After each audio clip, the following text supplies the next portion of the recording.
Protect formula helps stop cavities before they start, while keeping breath fresh. Try Unique Maximum Fluoride Protection para max alaga, max protektado. ACS. Wow, ang saya. Isang barangay na labada, puro mancha pa. Goodbye, pahinga. Mommy, isang laba lang yan sa Pride Bar Blue. May powerful stain-away enzymes na malupit sa dumit mancha. At di masakit sa kamay. Isang laba lang yan. Hello, pahinga. Hello, Pride Bar Blue. ACS. May nagbago. May arte. May budget. Akala nyo lang yon. So solid. White rose papaya, wow, white rose. White rose papaya, wow, white rose. White rose papaya. May glow up with a white rose papaya. White Rose Papaya. May puti power times 2 kasi may papaya at niacinamide. May shea butter and tea tree oil pa. Kutis sulit ang glow up. Glow up with a white rose papaya. White Rose Papaya. Kutis sulit ang glow up. ACS. Hello, Washi! Laundry day na naman! Yay! Anong meron? Mancha ng chocolate, Oh. putik, may libag pa! Kaya natin yan! With Pride Washing Machine Detergent, may triple stain-away formula. Tanggal ang makapit, madikit, at malupit na dumit mancha. Kaya easy-easy ang labada. Mula noon hanggang ngayon! All you need is pride. All you need is pride. ACS. How you spend your morning can often tell you what kind of day you are going to have. Me, I always start my day with a fresh cup of my favorite MX3 coffee. Mahalagang paalala, ang MX3 capsule ay hindi gamot at hindi dapat gamiting panggamot sa anumang uri ng sakit. Maulan man, no worries na amoy kulob ang damit. Charm Fab Con. Pangong kumakabloom. Tanggal amoy kulog. Sa bango ng charm. Kaya gamit ko, Charm Fab Con with Bloom Fresh Technology. Kills 99.9% of kulob-causing bacteria. May aroma burst pa of thousands of flowers and berries. Ang sampay sa loob, no amoy kulob. Pangong kumakabloom sa charm. Charm Fab Con. ACS.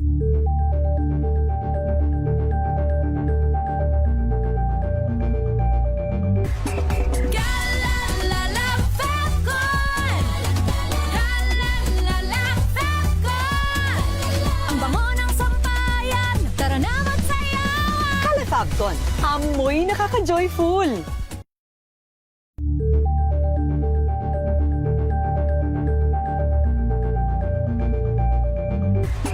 Galalala Fabcon.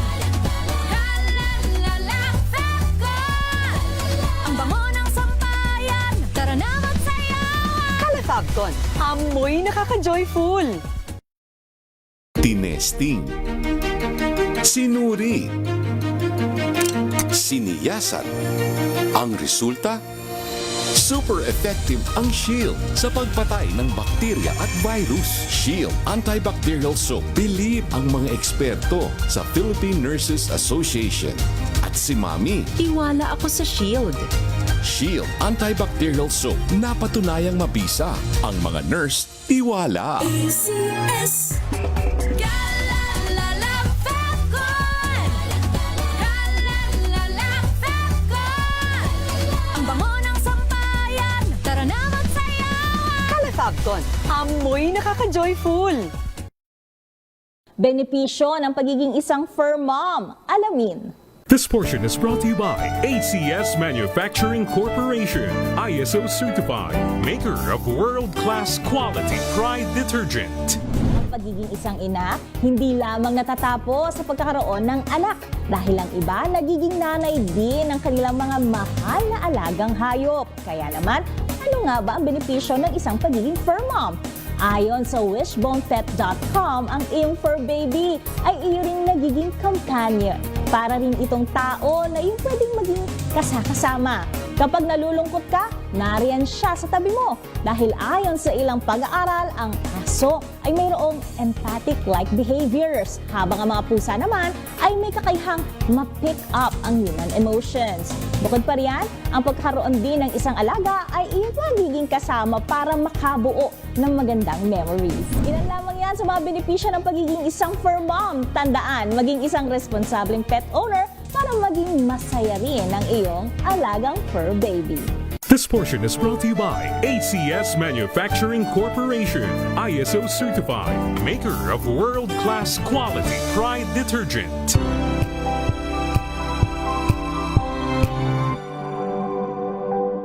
Curious ka ba sa maraming bagay? Kami na ang bahala dyan. Aalamin, tutuklasin at ibigyang linaw namin ang mga katanungang bumabagabag sa inyong isipan.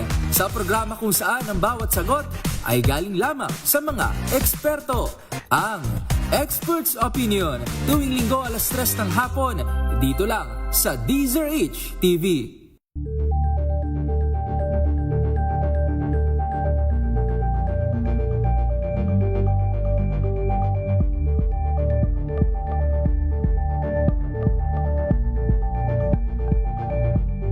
Alamin ang mga maiinit na isyung pambayan, mga balitang kailangan mong malaman, usapin sa pamahalaan, politika, ekonomiya at kabuhayan. Ito ang mga dapat mong malaman, pakialaman at pag-uusapan dahil kayo ang tinig ng mamamayan dito sa Damdaming Bayan. Live sa DZRH Radio, DZRH TV at DZRH Digital. Kasama sina Lakay, Deo Macalma at Elaine Apit. Araw-araw, Lunes hanggang Biyernes. Damdaming Bayan.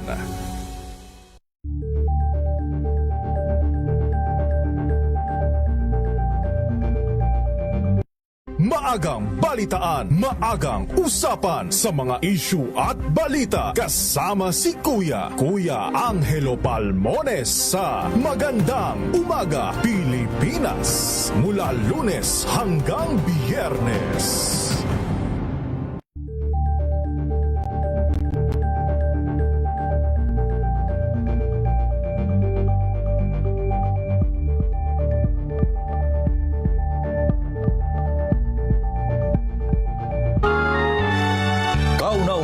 Sa Pilipinas.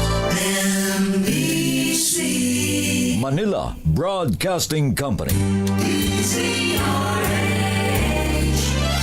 DZRH. Member, kapisanan ng mga broadcaster ng Pilipinas. Oras sa Father Elmer Pinili, 4:10. Uy! Nakapag-break ka na ba? Nakapag-relax ka na ba? Saan ka man nagtatrabaho, mapa-opisina man o work from home o mula mismo sa pwesto, sasabayan namin ang break time mo. Sasabayan namin ng mga balita at komentaryo, mga panayam ng mga taong viral ngayon. DZRH Break Time! RH Break Time!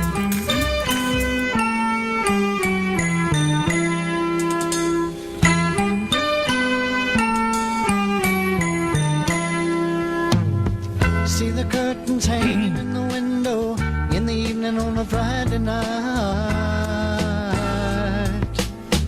Little light is shining through the window, lets me know everything's alright. Summer breeze makes me feel fine. Isang mainit na hapon, Pilipinas. Ako po si Deo Macalma. Nagbabaga ang init, Lakay, parang aking labi. Ako naman po, Thea Petro Corpus. At narito ang headlines ng ating mga balita ngayong araw ng Martes, 21 ng buwan ng Abril. Panibagong oil price rollback sa susunod na linggo. Aba, hindi parang matiyak ng Department of Energy. Aba, siguraduhin. Samantala, truck ban sa biyahero ng mga pangunahing bilihin, pagkain at langis, sinuspinde ng Malacanang. Vice President Sara Duterte Carpio hinamon na mag-ala Madriaga pumunta rin sa hearing bukas at pirmahan ang kanyang bangko waiver ayon kay Congressman Ortega. Dating VP at Naga City Mayor Lenny Robredo hindi tatakbo sa national election sa 2028. Pagtungo naman ni dating House Speaker Martin Romualdez sa Singapore para magpa-check up, naunsyami. Presidential Advisor on Peace, Reconciliation and Unity, Carlito Galvez Jr., nag-resign. Pag-aresto naman kay dating Congressman Saldico, tiniyak ng Department of Justice. Ilang opisyal lilipad patungo ng Czech Republic. Dalawang OFW patay nang i-hostage at barilin ng kanilang employer sa Lebanon. 6 katao patay naman sa trahedya ng sunog sa isang residential area sa Urdaneta, Pangasinan. Ilang bahagi ng Quezon City nasa pool ng brownout mula ngayon hanggang Huwebes. Wow, ang init Ang init niyan. pa naman. At ngayon sa detalye ng ating mga balita. Hindi pa matiyakan ng Department of Energy kung masusundan ba ang oil price rollback sa susunod na linggo. Ayon kay Energy Secretary Sharon Nagarin, masyado pa maaga para magbigay ng pagtaya sa magiging oil price adjustment. Nakapadepende raw sa magiging resulta ng peace talks ng Amerika at Iran kung muling magkakaroon ng rollback o tataas na naman ang presyuhan. Mukhang malabo ang peace talks. Ayaw pumunta sa negotiating table ang Iran. Ayaw nang magkakaroon ng negosasyon na merong banta mula kay Trump. Umaasa ang kalihim na magkakaroon ng positibong kasunduan ang dalawang bansa para hindi na sumipa pa ang presyo ng langis sa world market. Samantala, inanunsyo ng Malacanang ang suspensyon ng truck ban para sa mga nagbibiyahe ng pangunahing bilihin sa Metro Manila. Ayon sa Office of the Executive Secretary, magkakaroon naman ng unified truck ban para sa mga hindi saklaw ng exemption sa oras na alas 6 hanggang alas 9 ng umaga at mula alas 4 ng hapon hanggang alas 8 ng gabi. Sinabi ng palasyo na ang hakbang na ito ng Administrasyong Marcos ay para pababain ang gastusin sa biyahe at mapanatiling mababa ang presyo ng mga bilihin. Una nang nagpatupad ang pamahalaan ng pababawas sa shipping fees kung saan ginawa nitong piso na lang ang RORO fees na may bit-bit na raw at on-processed agri-products. Samantala, libre naman ng 1 buwan sa toll ang DA-accredited trucks na dadaan sa NLEX, SCTEX, CALAX, Cavitex at iba pang expressways. Samantala, halos 100 mga jeepney drivers naman ang nagtigil pasada sa rutang Baclaran, Mabini at Harrison. Bit-bit ang mga placards, nagsagawa sila ng noise barrage sa bahagi ng service road dito sa May Rojas Boulevard. Panawagan ng grupo ng mga drivers alisin ang excise tax sa diesel, i-rollback ang presyo nito sa 55 pesos kada litro ng crudo, ibasura ang oil deregulation law at magkaroon ng 10 pisong fare increase at 1,200 pesos na family living wage. Ayon kay Wilfredo Cano, Vice President ng Piston na Pasay, tila ninga sa gugo ng gobyerno na kumikilos lamang kapag meron ng namamatay o nakakahon na driver. Narito si Wilfredo Cano ng Piston. Kami na ring driver ang namamatay sa pagpila sa ayudang yan. Ang sinasabi nila, iisa-isahin. Hanggang ngayon, tukod ang gobyerno. Ilang pamilya pa, ilang manggagawa pa, ilang mga tsuperbang mamamatay bago ibigay ang hinihingi ng bawat driver. Ubusin muna kaming driver para matugunan ang pangangailangan namin.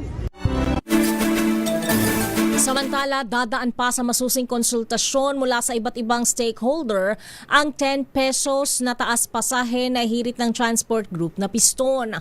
Ayon kay LTFRB Chairman Vigor Mendoza II, napapanahon na ang fare hike dahil bago pa man sumiklab ang tensyon sa Middle East ay mayroon ng nakabinbin na petisyon para itaas ang minimum fare sa mga pampasaherong jeep.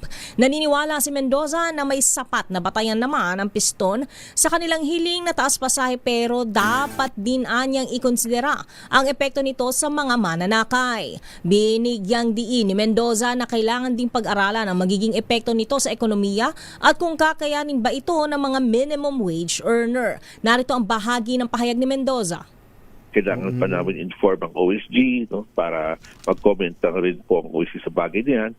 We have to consult yung Department of Economic, no, Development para makuha yung implication, yung impact, no, ng ating proposed fare sa petition. We will consult also with the Department of Labor to check on the impact on minimum wage. Yes. In case na magkaroon ng adjustment in fare hike.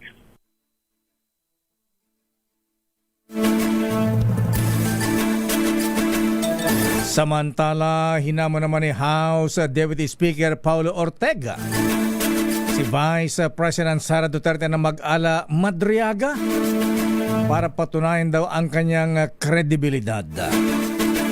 Ang hamon ni Ortega ay tungkol sa pagpirma ni Madriaga ng bank waiver para mabuksan at masuri lahat ng kanyang bank deposits at mga transactions.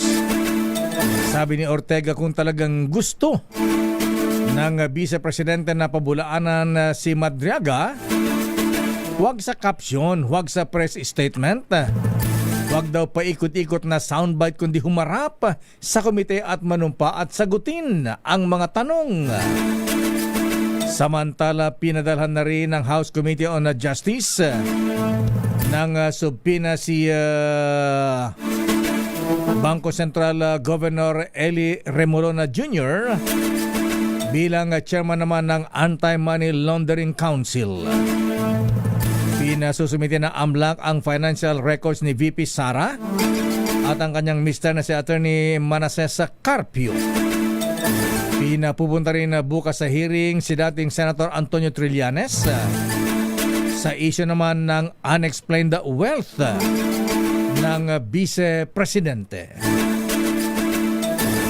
Samantala, pinaghahanda ni Senate President Vicente Tito Soto III ang mga senador oras na may umakyat sa kanilang impeachment case laban kay Vice President Sara Duterte. Sabi ni Soto, ito ang isa sa mga dahilan kung bakit siya nagpatawag ng pulong ng mga available na senador at may siyam na dumalo. Pinayuhan ang mga ito na pag-aralan na ng mabuti ang impeachment rules, ganun din ang mga rules of court na suppletory sa Senate impeachment rules. Narito si Senate President Soto. Most of them, and all of them were in the majority na nakausap ng staff eh. Yung mga COS naman na pinagsabihan ko kung sino mga available. I told them about that. Sabi ko, mas maganda, just in case, umakyat sa atin, mabuti na yung nakahanda tayo, pwedeng pangangapa tayo at mangangapa din ang mga senador. Because there are issues that the presiding officer may throw to the body, or there may be an objection from any of the members that we should be able to know how to address these objections. Niyak ni Soto na forthwith ay gugulong ang impeachment trial kay VP Sara sa oras na matransmit sa Senado ang Articles of Impeachment. Samantala, tinanggap na ng Anti-Money Laundering Council AMLAC ang subpoena mula naman sa House Committee on Justice na nag-obliga sa kanilang mga opisyal na dumalo sa impeachment proceedings bukas laban kay Vice President Sara Duterte Carpio. Kabilang nga sa pinasisipot ay si AMLAC Chairman Bangko Sentral Governor Eli Remolona Jr. Inatasan ng panel si Remolona na dalhin ang mga dokumento tungkol sa naging transaksyon ng Vice Presidente at ang kanyang mister mula 2006 hanggang 2025. Ang naturang dokumento ay pinakaugnay sa aligasyon ng mga kahina-hinalang yaman o unexplained wealth na hindi nakatala o natagpuan sa Statement of Assets and Liabilities and Net Worth o SALN ng Vice Presidente.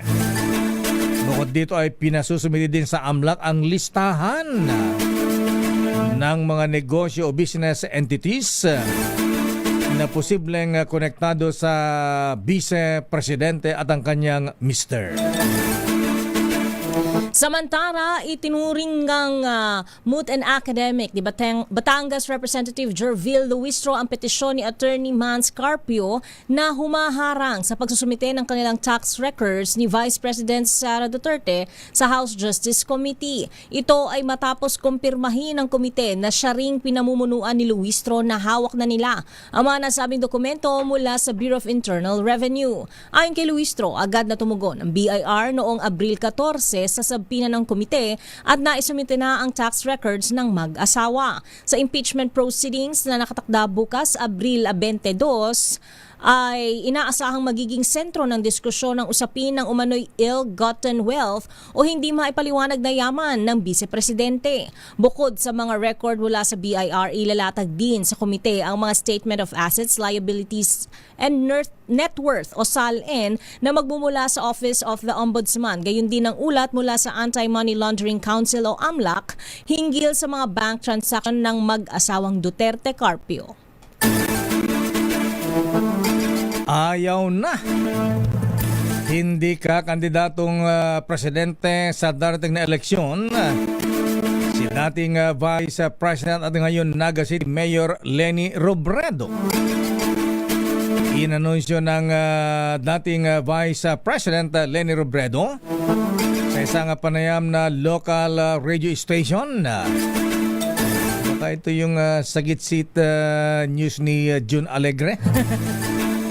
Binigyan din ng dating Vice Presidente na sigurado na siya sa kanyang desisyon na mananatili na lamang sa lokal na serbisyo o pagiging mayor ng Naga City. Ayon kay Robredo, mas malaki-mano ang posibilidad na kumandidato siya para sa kanyang ikalawang termino bilang mayor ng Naga City. Bagamat batid niya ang panawagan na ng marami na muli siyang sumabak sa national race, sinabi ni Leni Robredo na ang kanyang prioridad ngayon ay ang pagtugon sa pangailangan ng kanyang mga kalungsod. Matatanda ang noong 2025, gumawa ng kasaysayan si Robredo bilang kaunahan ng babaeng mayor naman ng Naga City. Samantala, hindi pinayagan ng gobyerno ang planong paglipad ni dating House Speaker Martin Romualdez ngayong Martes, Abril 21 patungong Singapore para magpa-check up. Ayon kay Ombudsman Boying Remulla, hindi nila pinayagang makalabas ng bansa ang kongresista dahil kabilang ito sa Immigration Lookout Bulletin Order. Dagdag pa ng Ombudsman, hinihintay na lang nila ang paglabas ng freeze order ng Anti-Money Laundering Council o AMLAC laban kay Romualdez na nahaharap sa kasong money laundering. Narito ang bahagi ng pahayag ni Ombudsman Remulla. Mr. Romualdez was supposed to have a checkup in Singapore, I think. They were trying to ask us to allow him to leave. But because we have a bulletin, a lookout order with immigration about those that who are under investigation, we did not respond favorably to the request that he be allowed to leave. Because ano yan magkakaroon na naman ng haka-haka at kuro-kuro yan. Mabuti ng sabing sana naman dito lang siya magpa-check up kasi naman magagaling naman ang doktor natin dito. Aba, hindi pinagbigyan ni Brad. Not allowed. Sabi siguro ni Ombudsman Boying, Brad, ha? Sorry, ha? Ayan. Mag-Brad dito sa Upsilon Sigma Pi fraternity sa UP College of Law. Magbabrad, parang si dating Senate President Franklin Drilon din. At dating Senate President Manong Juan Ponce Enrile. Same sila lahat. Mag-Brad din sa Sigma Rho Fraternity Sigma yan. Rho. Pero sila ay, ayan, naalala ko noon ni kinasuhan pa ni Senator Drilon, dati Executive Secretary, si Brad, si Manong Johnny Ponce Enrile ng Multiple Rebellion ba yun? Hindi mo ang pagiging Brad lahat. Ayan, parang si ano lang, si Apo Ferdinand Marcos Sr. At Ninoy Aquino. Brad din sila. Brad din yan, pero naging mortal enemy sa politika, ha? Kabrad din nila si Ombudsman Boy at saka Speaker Romualdez. Upsilon sila. Pare-pare mga upsilon yan. Samantala, nag-resign na si Secretary Carlito Galvez Jr. bilang Presidential Advisor on Peace, Reconciliation, and Unity. Ang may nakitang hindi maganda ni Secretary Galvez dyan sa BARM. Ayon sa Malacanang, tinanggap na ng Pangulong Bongbong Marcos ang resignation ni Secretary Galvez. Samantala, pinalitan naman siya ni Mel Senen Sarmiento na nagsilbing kalihim ng DILG noong panahon ni dating Pangulong Noynoy Aquino. Nauna nang nagretiro si Eduardo Año at pinalitan naman ni Eduardo Oban Jr. bilang National Security Advisor. Sina Secretary Galvez at Secretary Año ay kapwa nagsilbi rin sa bilang gabinete ni dating Pangulong Rodrigo Roa Duterte. Sa iba pang balita, pinabulaanan ng Department of Justice ang mga kumakalat na ulat na hindi pa naaaresto si Zaldico. Kinumpirma ng Department of Justice na hawak na ng mga otoridad ng Czech Republic ang dating mambabatas. Sinabi ni DOJ Secretary Frederick Vida na sinimulan na ng pamahalaan ang proseso para mapauwi sa Pilipinas si Ko. Anya'y dumaraan sa Philippine Center for Transnational Crime ang mahakbang para sa koordinasyon sa ibang bansa bilang bahagi ng proseso ng extradition. Nakipagpulong na rin ang DOJ sa Department of Foreign Affairs upang matiyak na ang lahat ng hakbang ay naaayon sa batas ng Czech Republic. Babalikan natin ang ilang pang detalye na ating mga balita. Ilang opisyal ng Department of Justice pupunta sa Czech Republic para ayusin ang pagbabalik ni Zaldico sa Pilipinas. Samantala, 2 OFW sa patay ng i-hostage at barilin ng kanilang employer sa Lebanon. Bakit kaya? Samantala, 2 lalaking nag-1, 2, 3 sa isang gasolinahan sa Quezon City. Na-aresto na ng Quezon City Police. Namin nagwa 1, 2, 3 ngayon sa... Nakaka-imbierna lang kayo, nakakaawa kayo mga gas boy. Oo nga, ayan. Siguro dapat gawin ng mga gasoline boys. Habang nagpapakarga, ayan, lalo na kung sasakyan, harangan yung harapan. Ayan. Lagyan ng barrier. Ayan. May mga gumagawa ng ganyan lakay, naniniguro na. Mga nabiktima na siguro. Oo, lalo ngayon uso ang 1, 2, 3 ngayon. At kumusta po ang mga taga Quezon City? Nako, anyari. Ilang bahagi ng Quezon City nasa po ng brown out mula ngayon hanggang Huwebes. Naku, ang init niya. Ang detalye na mabalitang yan sa ating pagbabalik sa ating palatuntunang Break Time. RH Break Time. Oras, Mr. Cesar Lee. Mr. Michael is my guy. Kuyang Larry Francisco. Aloha. Oras ganap na alas 4:31. Ang oras na yan ay hatid sa...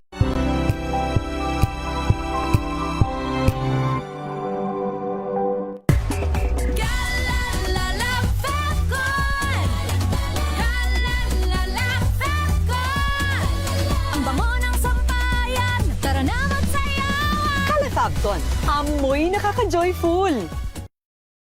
Sa puso ng kalikasan, natatangi ang prutas ng mangosteen. Ito ay nagtataglay ng antioxidant compounds na alpha, beta at gamma mangosteen. Ang MX3 capsule ay isang food supplement na gawa sa natural na mangosteen. Ito ay tested and proven to help avoid knee joint pain discomfort para iwas-iwas sa sakit with long-term supplementation 2 capsules daily. MX3 capsule. Tunay, natural at original. Mahalagang paalala, ang MX3 capsule ay hindi gamot at hindi dapat gamiting panggamot sa anumang uri ng sakit.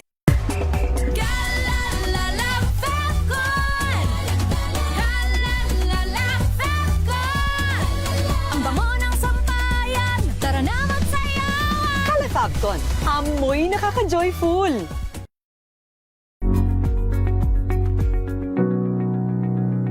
This portion is brought to you by ACS Manufacturing Corporation, ISO certified, maker of world-class quality Pride detergent. Kung Pinoy ka, paniguradong narinig mo na sa ibang tao na kapag daw nahulog ang pagkain at pinulot mo agad bago ang 5 segundo, ay ligtas pa rin daw itong kainin. Pero, gaano nga ba katotoo ang tinatawag nating 5-second rule? May mga nagsasabi na totoo ang 5-second rule pero agad itong pinapasinungalingan ng ilang pag-aaral. Ayon sa pag-aaral ng Rutgers, ang paglipat ng bakterya sa isang pagkain na nahulog ay may bilis lamang na less than a second hanggang 1 segundo. Ganito rin ang lumalabas sa isang research ng isang estudyante sa University of Illinois kung saan maraming germs agad ang lumipat sa pagkain matapos nitong mahulog sa sahig. Ibig sabihin, matapos mahulog ang isang pagkain ay hindi na ito safe na kainin pa. Nakadepende rin daw ang bilis ng transfer ng germs tulad ng Salmonella at E. coli sa moisture nito at sa uri ng surface na pinaghulugan nito. Halimbawa, kung ang pagkain mo ay mamasa-masa at malagkit at nahulog ito sa sahig, mas mataas ang contamination rate nito o mas mabilis ang pagkapit ng dumi kumpara sa dry at hard food na nahulog. Ayon naman kay Robert Romaine, isang food safety consultant sa Art Institute of California, itinuturing na marumi lahat ng surface at lahat ng lalapag dito ay itinuturing ng basura.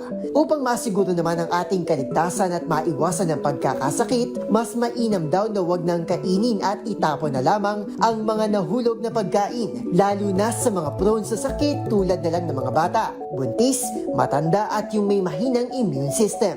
Pero kung wala ng choice, ay pwede rin naman daw hugasan muna ng maigi ang pagkain. Safety first nga, ika nga nila. Kaya naman maituturing pa rin na myth ang paniniwala sa konsepto ng 5-second rule o ang pagkain muli sa nahulog na pagkain ng wala pang 5 segundo. This portion is brought to you by ACS Manufacturing Corporation, ISO certified, maker of world-class quality Pride detergent.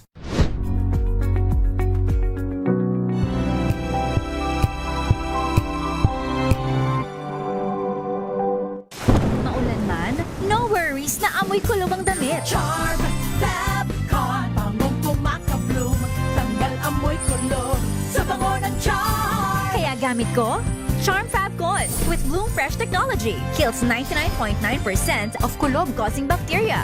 May aroma burst pa of thousands of flowers and berries. Ang sampay sa loob, no amoy kulob. Bangong kumakabloom sa charm. Charm Fabcon. ACS.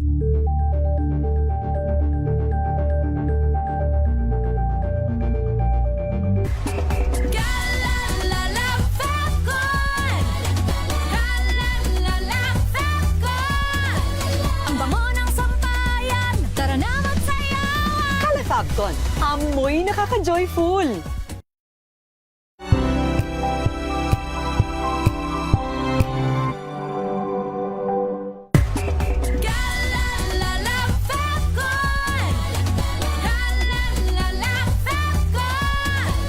Ang bango ng sampayan, tara na magsayawan! Calefabcon, amoy nakaka-joyful!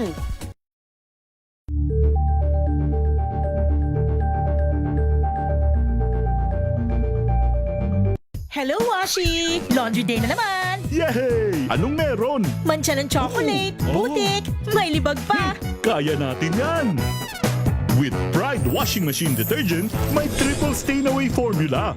Tanggal ang makapit, madikit, at malupit na dumit mancha.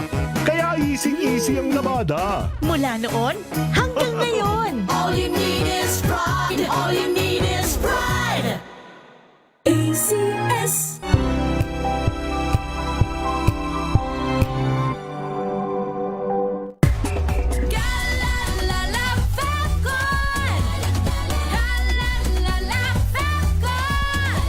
Ang bango ng sampayan. Tara na magsayawan. Calefabcon, amoy nakaka-joyful.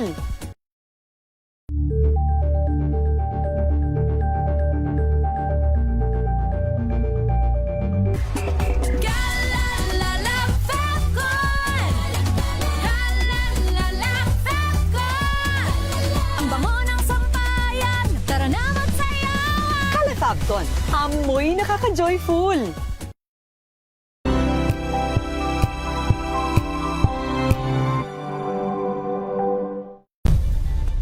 Nagsimula sa pangarap hanggang sa maabot ang tagumpay.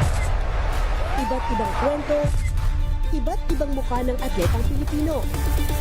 Mas pinatindi, mas pinalakas, at mas pinaaksyon sa Match Point tuwing Sabado, 12:30 ng tanghali sa DZRH TV.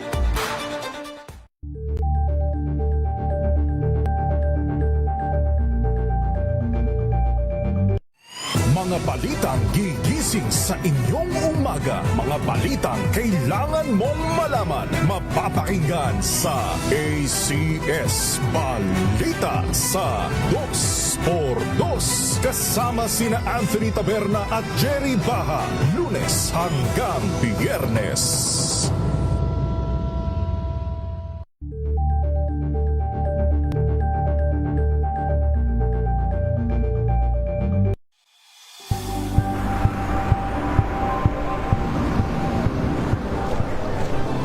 Ating mga eksperto dito lang sa Expert Opinion. Ito ang The Better News. TNVS. Trending and isang kwento, iba't ibang anggulo. Dito sa Point. Bawat pananagutan ating tatalakayin dito sa Hoy. Bawal yan. Filipino, dito lang sa DZRH. Match of entertainment and lifestyle. Ito ang NBC TV Network News. Una sa Pilipinas, una sa Pilipino.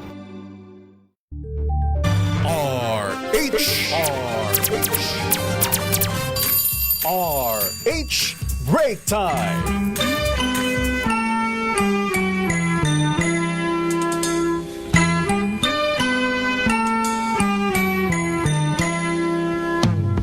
See the curtains hanging in the window in the evening on a Friday night. Little light is shining through the window, lets me know everything's alright. Summer breeze makes me feel fine. Oras sa Miss Thea. Ganap ng alas 4:39. Balikan natin mga balita sa ating break time. Isunod natin ang mga reports. Report mula sa Palasyo ng Malacanang, ang Palasyo sinopla ang pahayag ni Congressman Leandro Lebiste kaugnay sa pagkakaresto kay Saldico. Bakit? Anong sinabi ni Kong Lebiste? Yung bang hindi siya naniwalang naaresto na si Saldico? Proteksyon sa dating kongresista tiniyak naman ng Malacanang. Arrest number 14. Let Narciso please come in. Miss Let. Kailan naging akusado ang Pangulo? Yan ang tanong ng Malacanang kay Batangas Representative Leandro Lebiste matapos nitong questionin ang pag-anunsyo ni Pangulong Bongbong Marcos sa pagkakaaresto kay dating Congressman Zaldico. Sinabi kasi ni Lebiste na hindi dapat si Pangulong Marcos ang nag-report ng pag-aresto dahil itinuro ito ni Ko bilang mastermind ng flood control. Katwira nito, paano paniniwalaan ang proseso kung ang akusado ang may kustodiya sa nag-aakusa, bagay na sinokla ni Palace Press Officer Pierre Castro dahil hindi naman anya akusado ang Pangulo. Tungkol naman sa sinasabing malaking hamon ang kaligtasan ni Ko dahil baka may ilang grupong ayaw itong pauwiin, sabi ni Castro, maiging tingnan muna kung saan nanggagaling ang mga banta dahil kung hindi ito mapatutunayan ay walang basehan ang mga pangamba para sa seguridad ng dating kongresista. Gayunpaman, tiniyak ng palasyo na ibibigay ang kinakailangang proteksyon kay Ko. Pakinggan natin si Jose Castro. Saan nanggagaling yung sinasabing death threats? Meron na po bang naipakita? Meron na po bang na-blotter o whatever? So, tingin ko dapat doon muna kasi there's no basis. Diba? There will be lacking of basis if you cannot prove that death threats against Saldico. So, dapat doon tayo mag-start. May death threats nga ba? Kasi how can you assure somebody na hindi ka mapapariwara pagbalik mo sa Pilipinas kung wala naman death threats? But nevertheless, the government will always assure the safety and that the needed protection to be given to Saldico. Si Palas Press Officer Claire Castro. Ito si Lieutenant Narciso para sa DZRH. Una sa Pilipinas, una sa Pilipino. RH Break Time! Maraming salamat, Let Narciso mula sa Malacanang. Latest mula naman sa Senado. Impeachment case si Vice President Sara Duterte agad sisimulan sa Senado. I-detail mo balitang yan. RH28 Raymond Paas. Raymond. Forthwith. Malinaw para sa liderato ng Senado ang salitang forthwith. Kaya't agad nilang aksyon ang impeachment case ni VP Sara Duterte sa oras na ito ay transmit sa kanila ng Kamara de Representantes ang articles of impeachment. Ayon kay Senate President Vicente Tito Soto III, hindi na kailangang pagdebatehan ng salitang forthwith dahil ibig lang sabihin ito ay agad-agad. Sa oras na dumating ang articles of impeachment, agad niya itong i-report sa plenary at i-refer sa Senate Committee on Rules dahil ng ibang ordinaryong panukalang batas na nagmumula sa Kamara. Sa loob ng 2 linggo ay maaari nang magsimula ang formal na trial. Sabi ni Soto, bago mabalik ang sesyon sa May 4, ay magpatawag siya ng All Senators Caucus upang pag-usapan ang impeachment. Narito si Senate President Tito Soto. Yes, I will act on it with dispatch. Definitely forthwith. As soon as the Senate receives it, I will inform the Senate and refer it to the Committee on Rules. So, sir, no need to define the word forthwith. No need to define. I know what the meaning of forthwith is. Agad din itong dumitensa sa mga nagtatanong kung bakit ngayon pa lang ay naghahanda ng Senado sa impeachment case ni VP Sara Duterte habang hindi pa ito tapos sa Kamara. Para kay Soto, kailangan nilang maghanda dahil nandiyan na ang impeachment. Kaysa naman magkukumahog sila kapag ipinadala na sa kanila ang reklamo. Kung hindi man matuloy na madala sa Senado ang articles of impeachment, ay mas makabubuti dahil tuloy lang ang trabaho nila sa legislation. Narito muli ang Pangulo ng Senado. We're simply bakit naghahanda? we're simply preparing for just in case because it is already there. It is part of the job of the Senate. We're empowered to do so. And the departments involved in the Senate itself are empowered to do so. So we're merely preparing just in case. Para hindi bigla kaming nagulat at bigla kaming ikangay, o paano bigla kami tayo magkukumahog pag biglang nagpadala ng articles of impeachment ang House. Pag hindi nagpadala, well and good. Concentration natin will be on the legislation again. Diba? Bahagi ng pahayag ni Senate President Tito Soto. Ito si Raymond. Tutubang nagkaroon sila ng crash course para sa impeachment trial. Meron daw, Mayor, inamin ni SP Tito Sen na para sa kanya meron siyang mga kinukonsulta. Sabi niya, 2 dating justices at meron ng legal team na kinausap para sila ay tulungan sa paghahanda sa impeachment trial, Mayor. Kasi marami sa kanila hindi naman mga abogado kaya hindi na alam yung mga parliamentary rules. Correct. At siyempre itong issue na impeachment. Ang kumbaga ang sinasabi lang ni Tito Sen ay mas lamang siya dahil nakaranas pa siya ng 2 impeachment trial. Nandun siya nung trial ni dating Pangulong Erap at trial ni dating Chief Justice Renato Corona.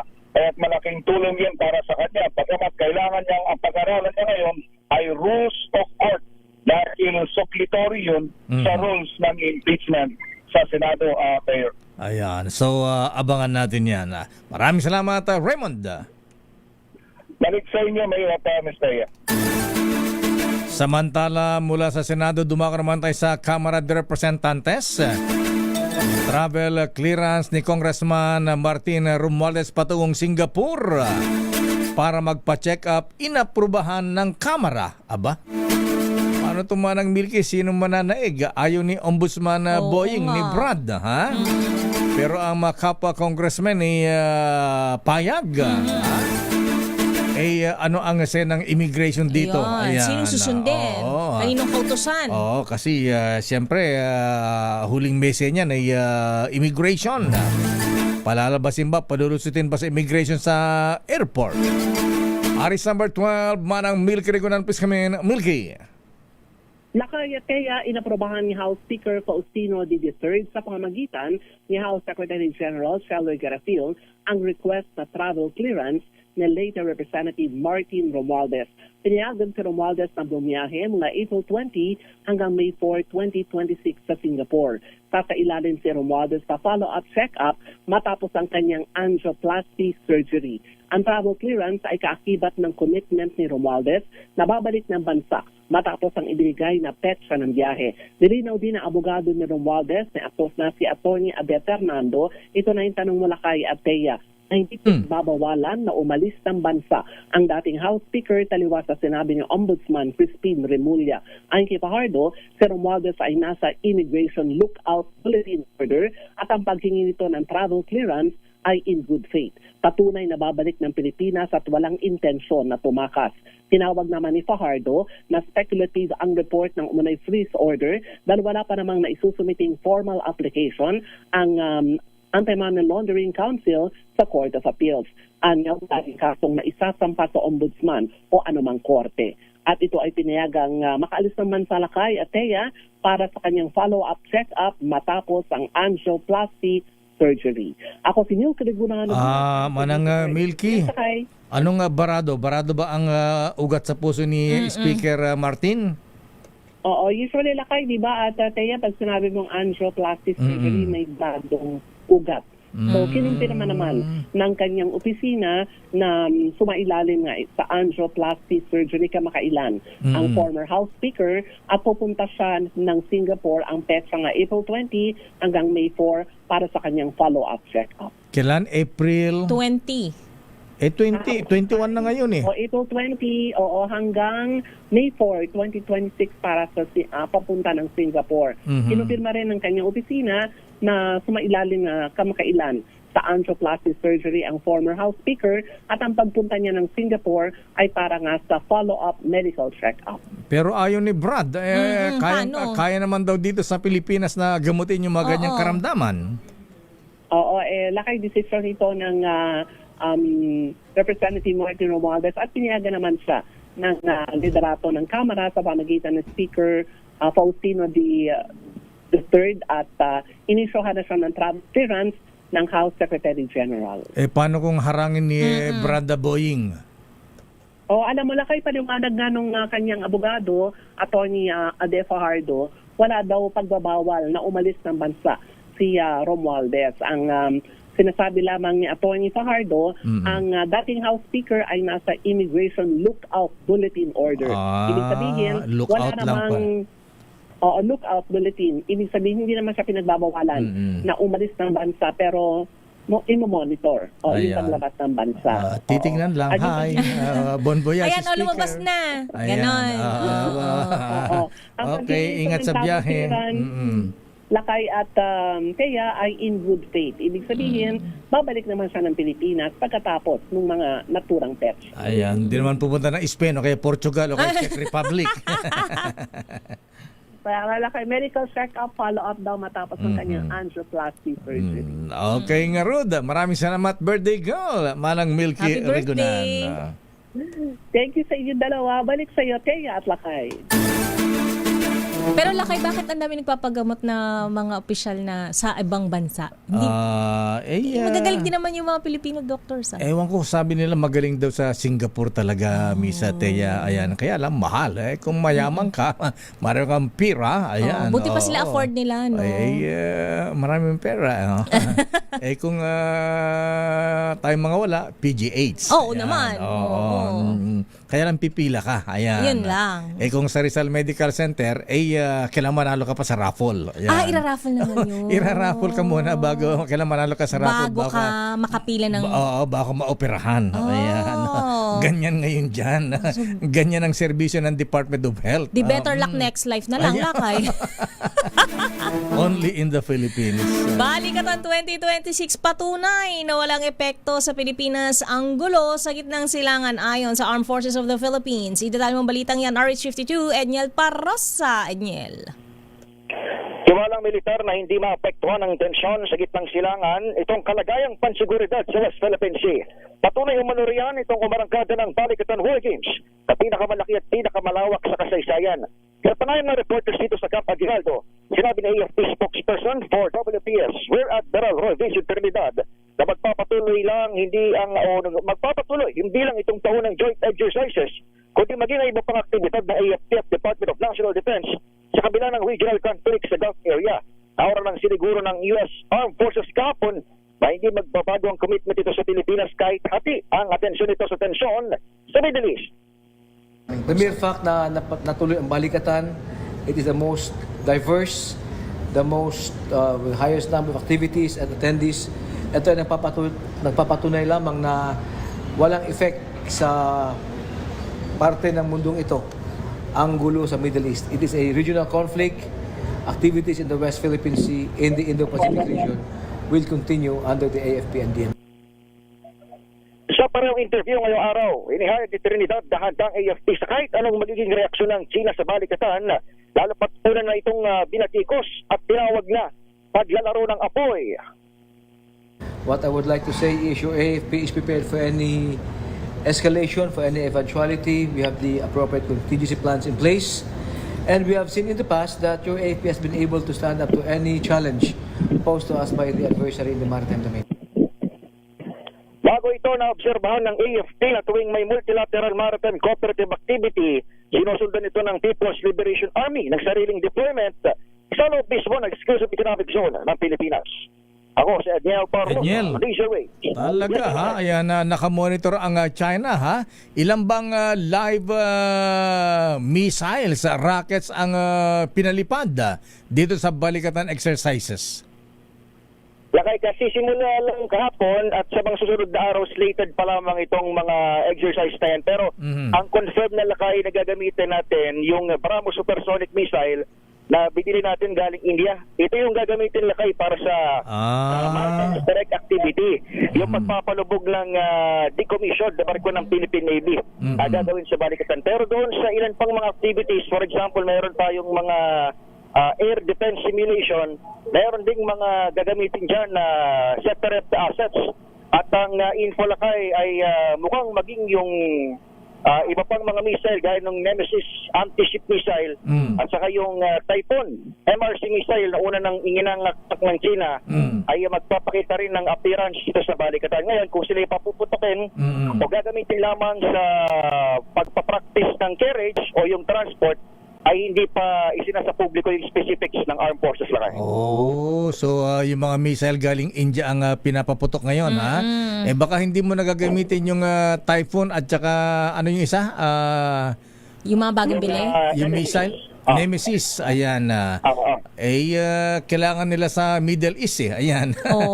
Kinukulang na ang missile si Trump, ayan. Kulang na supply nila lakay. Oo, kaya iniisnab na ng Iran, ayaw na ng peace talks, ayan. ang na-confirm lang naman lakay na hiniram ng US pabalik ay yung air defense nila sa nandoon sa may Korea, sa may South Korea. Pero yung mga missile nila nandito sa Pilipinas, walang balita na pinull out. Nandito pa. In fact, ang alam nga natin ay gagamitin pa nga dito sa balikatan. Ngayon, kung hindi man papuputokin, malamang ay gamitin yan sa pag-practice ng pag-transport na kanilang mga naglalaki ang batteries. Okay nga, Ruda. Maraming salamat, Edniel. Wala rito sa AFP headquarters. Balik sa inyo, Lakay at Mistea. Samantala, naging guest nga pala namin ni Sister El yung grupo ng balikatan ha. Si Colonel King, ayan. Kamukha ni Denzel Washington. Samantala, dalawang dayuhan inaresto ng PNP Highway Patrol Group dahil sa bribery at paggamit ng pekeng plaka sa anti-carnapping operation sa Pasay City. Alam mo yan ang nakapagtataka noche, ha? Ayan. Abay, sabi nga ng ating bubite, may mga Chinese na ano, ha? Kumpleto ng mga paraphernalia, mga uniform ng pulis. Nagbabalik na naman ba may sila mga lakay? tsapa, ayan. At may mga baril. Ayan, may nahuli nga nagche-checkpoint yung mga Chinese. Ay, di wow. Dumating tunay na mga pulis. So, takbuhan huli. sila. Huli. Alang yan, ha? Sino nagbibigay ng mga ganitong uniforme, ha? Tsapa at baril dito sa mga Chinese nationals na ito. Aris number 27, Noche Kakas, please come in. Noche. Lakay at Miss Taya, timbog sa operasyon ng mga tauhan ng PNP Highway Patrol Group ang dalawang dayuhan dahil sa paggamit ng pekeng plaka at panunuhol sa Rojas Boulevard, lungsod ng Pasay.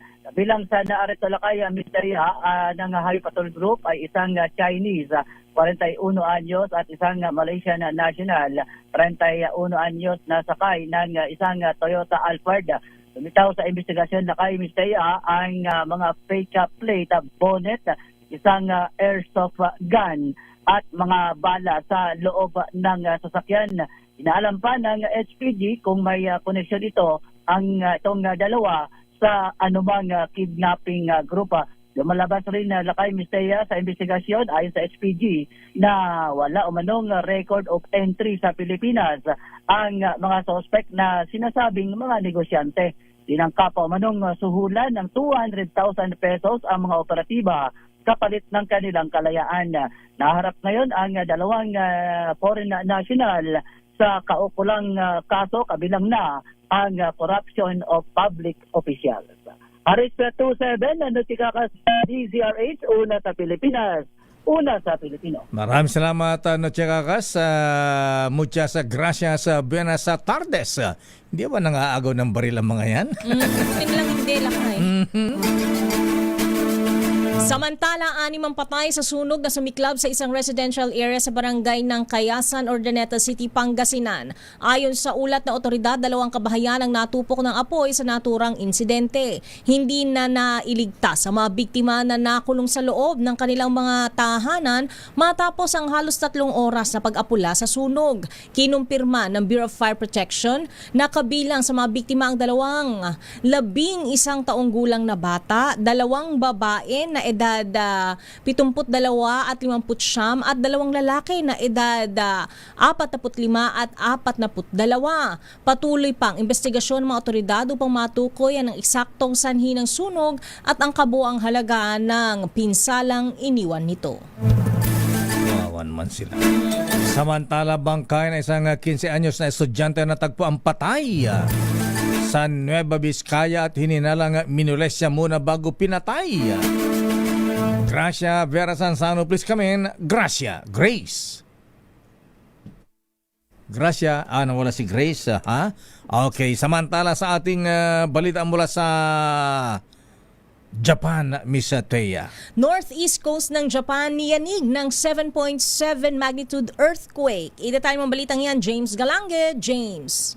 Balita mula sa Japan. Niyanig ng 7.7 magnitude earthquake ang northeast coast ng bansa, pinag-iingat sa maaaring banta ng tsunami. Agad din pinalikas ang libo-libong katao para mag-evacuate sa matataas na lugar upang maging ligtas sa kanilang humagupit man ang isa pang nakababahalang sakuna. Matatanda noong 2011, umigit kumulang 18 residente sa Japan ang nasawi dahil sa tsunami. Bunsod din ng naitalang aabot sa magnitude 9 na earthquake at sumira sa maraming gusali ng bansa. Habang nito lamang December 2025 ay isang 7.5 magnitude earthquake din ang sumalubong sa Japan at nag-trigger ng aabot sa 70 centimeters na tsunami at mahigit 40 katao sugatan. Sa ngayon ay wala namang naitalang injury o casualty mula sa gupit ng lindol. Ito si James Galange ng DZRH TV, una sa Pilipinas, una sa Pilipino. Maraming salamat, James Galange. Bago ating balitang sports at showbiz, abay bati mo natin ng happy birthday si Mayor Lem Faustino ng Kalumpit, Bulacan. Binabati ng mga lay leaders sa Victory Church.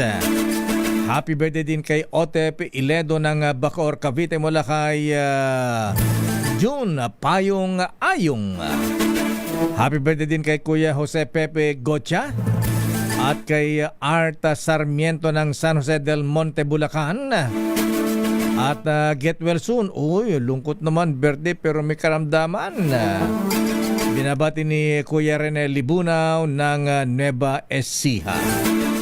At nagpapautay ng pakiramay Miss Teya sa pagkamatay ng buting ama ni Avic Amarillo Villar.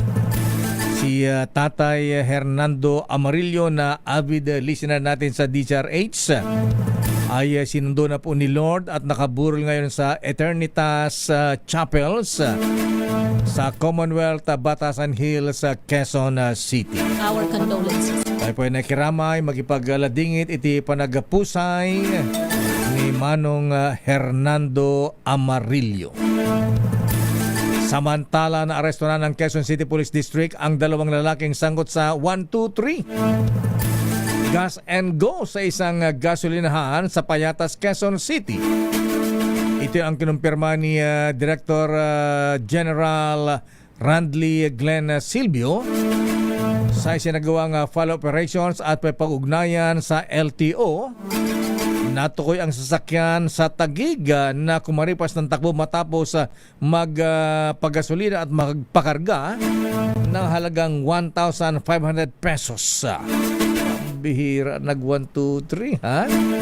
Sana pumunta lang dito sa DZRH at tinulungan natin. Pina-full tank natin yung kanyang sasakyan. Ayan. Kesa nananakbulok kayo, di ba? Full tank na isang guhit. Ayon kay General Silvio, inihanda na nila ang kasong estafa at sasailalim ang dalawang suspect sa inquest proceedings. Kaya lang, di naman binanggit ang kanilang mga pangalan. Sa ngayon ay pinaganapan ng otoridad ang isang kasabwat din ng mga suspect na may kasong may kinalaman sa illegal drugs at frustrated murder. At sa sports sa Mistea. Chris Cross, kampiyon sa 2026 Spikers Turf Open Conference. Idetalye mo balitang yan, Millie Borja. Nasungkit ng Chris Cross King Crunchers ang kampyonato matapos pabagsakin ng Savoj Spin Doctors sa digitang laban sa do-or-die Game 3 ng Spikers Turf Open Conference 2026 noong linggo sa PhilOil Center. Ito ang kauna-unahang Open Conference title ng Chris Cross at ang kanilang ikalawang sunod na kampyonato matapos ang panalo sa Invitational Conference noong nakaraang taon. Matinding laban ang ipinakita ng dalawang kupunan kung saan kinailangan pang humabol ng Chris Cross sa unang set sa tulong ni Alcek Gapiteo. Mas naging kontrolado naman nila ang set 2 sa likod ni Noel Campton at Jude Garcia. Hindi basta sumuko ang Savoj, lalo na sa set 3 kung saan nag-init si Louie Ramirez upang itulak ang laban sa ika-4 na set.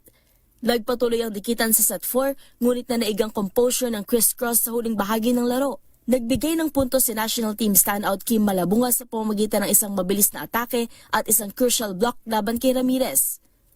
Sa huli, naitawid ng King Crunchers ang panalo upang tuluyang makuha ang titulo. Ito si Millie Borja ng DZRH TV, una sa Pilipinas, una sa Pilipino. Maraming salamat, Millie Borja. Abay, sumisikat ang volleyball ngayon, lalo na women's volleyball. Mas pinapanood ngayon ha? Dami mga sexy.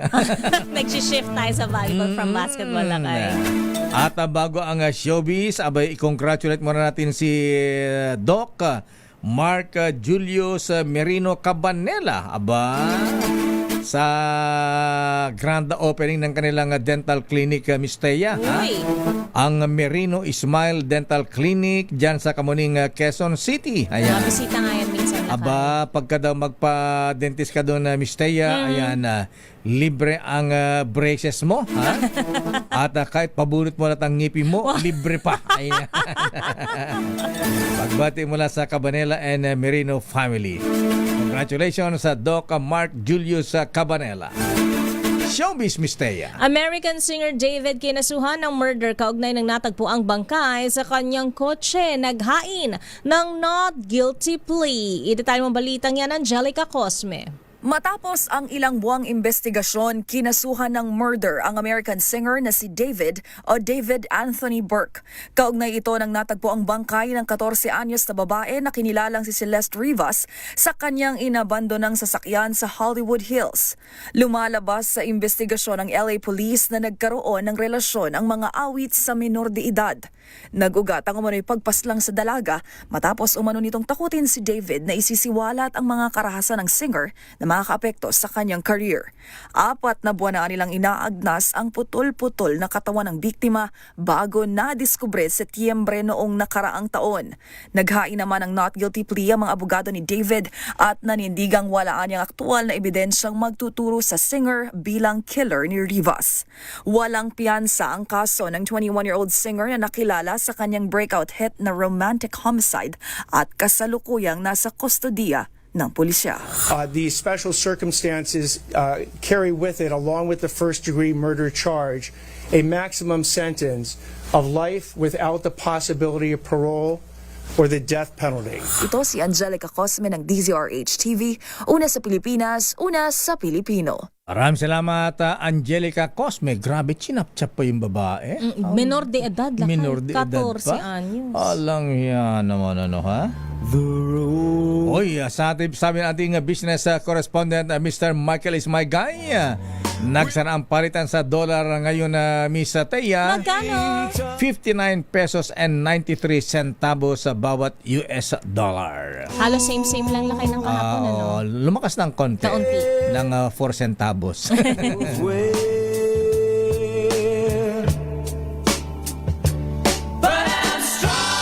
Oy, mga brethren, mga delegates sa ANCOM, ingat-ingat sa mga kuyang, ha? At good luck sa ating mga nominees para sa Junior Grand Award.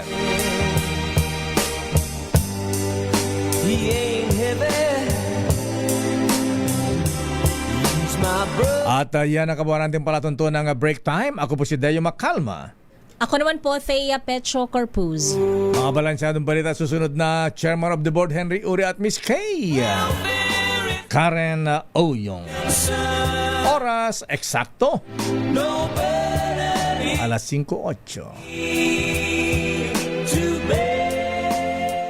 This time check. Tinesting, sinuri, siniyasan. Ang resulta, super effective ang Shield sa pagpatay ng bakterya at virus. Shield Antibacterial Soap. Believe ang mga eksperto sa Philippine Nurses Association. At si Mami. Tiwala ako sa Shield. Shield Antibacterial Soap. Napatunayang mabisa.